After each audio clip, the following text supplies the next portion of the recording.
High students, এই ভিডিওটা specially তাদের জন্য যাদের বিটস আর বাইটের মধ্যে সম্পর্ক বুঝতে অসুবিধা হয়।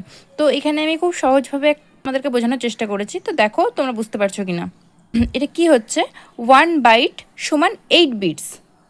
ওকে, দেন তারপর আমরা কেবিতে আসছি। 1 কেবি অর্থাৎ 1 কিলোবাইট সমান 1024 বাইট সমান 2 to the power 10 bytes.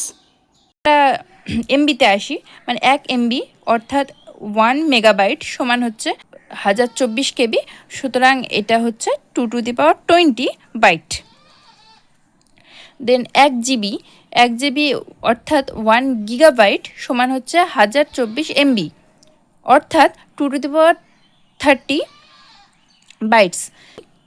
Then 1 TB অর্থাৎ 1 টেরাবাইট সমান 1024 GB অর্থাৎ 2 টু দি পাওয়ার 40 বাইটস। আর একটা মনে রাখবে যেটা অনেক ইম্পর্টেন্ট, 1 বাইট সমান 2 নিবলস।